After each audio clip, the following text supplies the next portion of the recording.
Force Awakens deleted scene would have featured a different actor as young Luke. Here's what he would have looked like. A little like Michael Jackson at the end of his life.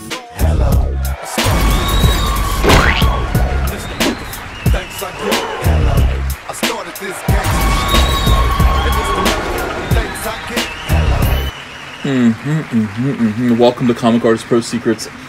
I'm Ethan Van Sciver, world's most charming man, great big Star Wars fan. Just a blue pencil and an iPad.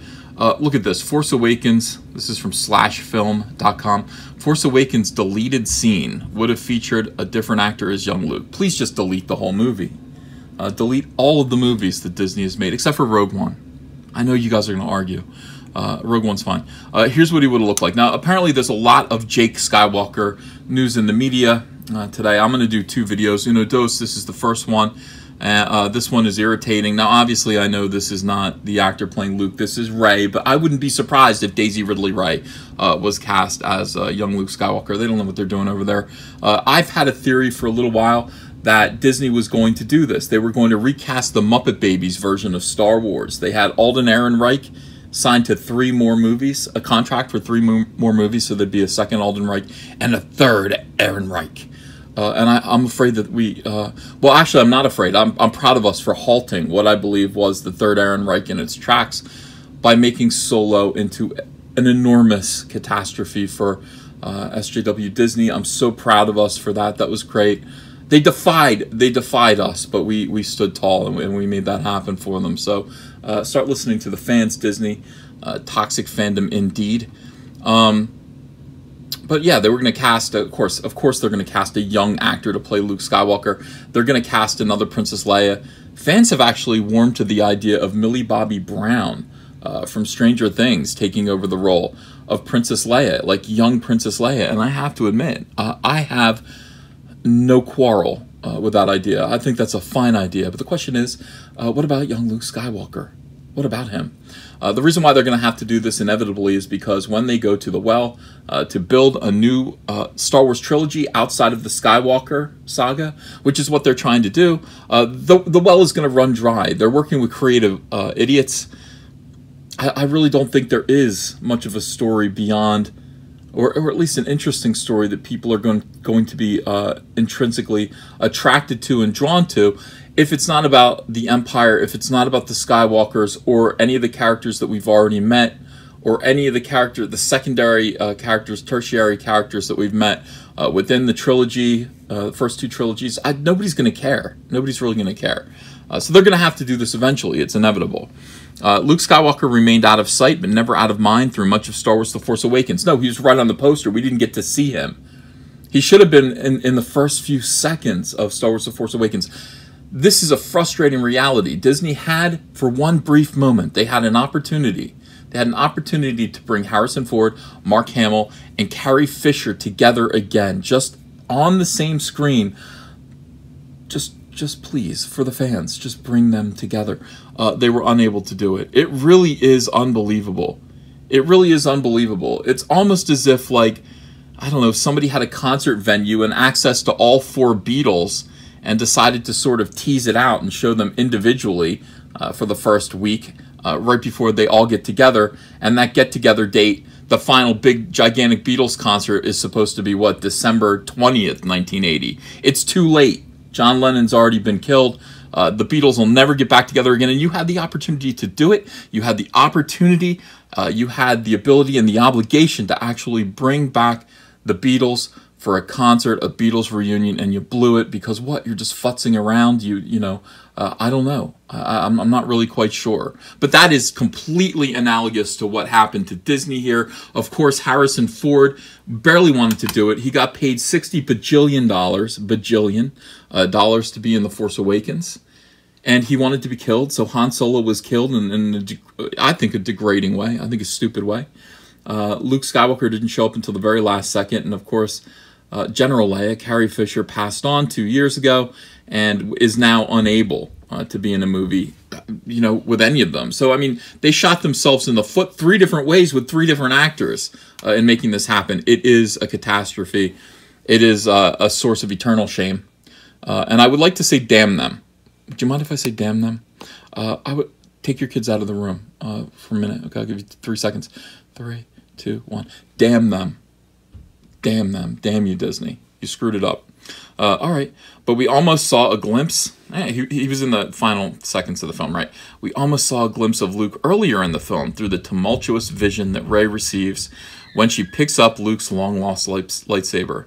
The twist, he wouldn't have been played by Mark Hamill, but by actor Robert Bolter in a reenactment of the famous Empire Strikes Back duel.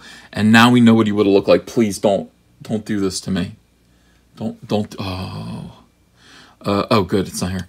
Back in 2015, rumors swirled that Bolter had been cast as a young Luke Skywalker in a flashback scene that ultimately never came to fruition. But while it's easy to brush off Bolter's casting as nothing more than a false alarm, a leaked Force Awakens photo made its way to Reddit. Proves that there was something solid behind the story. God bless you, Reddit. I rarely say that, but God bless you, Reddit. Since we know large portions of the film were reshot and reworked, it makes sense that something this big could have been shot and abandoned. The leaked photo from the production of The Force Awakens, later posted on Twitter by first showing, shows Bolter in full costume makeup for the Empire Strikes Back duel between Luke Skywalker and Darth Vader. He's even sporting the 70s style haircut. This is getting worse and worse. The anticipation is building here. Rey's Force vision in The Force Awakens originally included Luke and Vader's duel from The Empire Strikes Back, Fraser wrote on Twitter. The scene was cut, but thanks to Reddit, we finally got our first look at what the Empire Strikes Back Luke would have looked like in The Force Awakens, played by Robert Bolter. Wild stuff. My God. I can't. He looks like a hobbit. He looks like young Bilbo Baggins. Look at him. You can't do this. You cannot do this. Mark Hamill, do you understand? I want you to understand, although we have our differences. Twitter has taught us that we all have our differences. They've rubbed them in. I want you to know, Mark Hamill, that you are very important. You are very charismatic. You are a rare charismatic specimen. Your face is instantly memorable. Your smirk, the warmth and compassion in your eyes, all of that, all of the concern, all of the humor that you have that makes you so unique, such a gifted actor. It's not easy to find. You can't just tell. And look what they did. Look what they did with Alden Ehrenreich, trying to imitate the work of one of the greatest, most charismatic actors of all time, Harrison Ford, trying to remake Han Solo. You can't just put any old cardboard or plank of wood, son of a gun, up there on the screen and expect it to work. It ain't gonna work. This is an extra from the Fellowship of the Ring. This is not okay. This is not okay. Look at his tummy. Look, I mean, I can't talk really. You know, I shouldn't be saying anything, but look at his tummy. This is a very small individual. This is a very small individual. If this were going to be a little people's version of Star Wars, The Empire Strikes Back, I might have a little more sympathy. But that's not what this is supposed to be. This is supposed to be Luke Skywalker from Empire Strikes Back with Rey's Force vision. It's got to stop. It's really got to stop. I'm so glad this did not happen. But this makes me fear for the future. They are going to recast Princess Leia. They are going to cast Luke Skywalker. Of course they are. They've already got their Lando Calrissian, if Dong Lover can ever be convinced to come back and play Lando Calrissian again. They've got Han Solo, they've got Lando. All they need to do is find some dwarfy character to play Luke Skywalker, and then it's done. Look at this. Rey's Force vision in The Force Awakens originally included Luke and Vader's duel from the... Why not just use it? Why not just use footage from that? I don't understand. But thanks to Reddit, we're finally getting our first look at what Empire Strikes Back Luke would have looked like in The Force Awakens, played by Robert Bolter. Wild. So why are you saying wild stuff? That's not wild. It's not wild. It looks like a stage play. This looks like Luke Skywalker at Disneyland. The Disney World Star Wars attraction, where they get up there and they act. That's what this doesn't... No, it's not wild. It's the opposite of wild.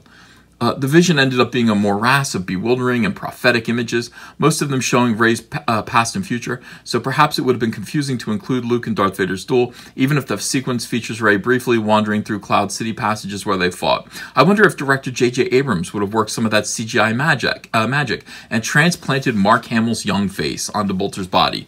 Now we're getting spooky. Now we're getting creepy. But yeah, that would have been better. Did you guys see the video, the YouTube video, where they used technology to replace Alden Ehrenreich's face with Han Solo, with Harrison Ford, and they did the whole trailer. They did the whole trailer with like young Harrison Ford replacing Alden Ehrenreich's face. That was creepy, but it was fantastic. I could picture it. I'm just like, wow, I wish this movie were made in 1980, you know, rather than 2017, Year of Shame, or 2018, Year of Shame. All right. It was made in 2017. It was finished. 2018. All right. Yeah. So, Mark Hamill's young face, Gareth Edwards did with Carrie Fisher in Rogue One. That was spooky. That looked like a piece of a video game. But maybe it proved too uncanny valley or expensive for Abrams. And he cut the scene. Besides, it's even more powerful that we never see much of Luke until the end. It's powerful in what way? It wasn't powerful. When Rey finally finds him and hands him his lightsaber, you can see the final version of Rey's vision below. I don't want to see it. I don't want to. Oh, there's a sale at Balsam Hill, up to 50%. All right, let's do the other Luke Skywalker video. See you guys there. Hey, want to follow me on Twitter? Okay, cool. I'm at Ethan Van Sciver. Talk to you there. Show your friends you support independent comics while showing the world who you back in the fight against the swarm with the brand new Cyberfrog t-shirt from Crypto Fashion and Comic Artist Pro Secret. Sizes come in small to 5XL, and take your choice of colors between navy blue, white, and black. And if you haven't yet, go ahead and order the Fandom Menace, Go Get Daddy's Belt, Tico, and Soilo t-shirts as well. Link is below in the description. You're going to look great. People love these shirts. They fit wonderfully. Thank you very much. If you enjoyed this video and want to become part of this community, subscribe to this channel by clicking the Laughing Man face logo right on your screen. Ring the bell for notifications as well. You'll never miss a live chat. And stay tuned, another video by Comic Artist Pro Secrets is coming right up.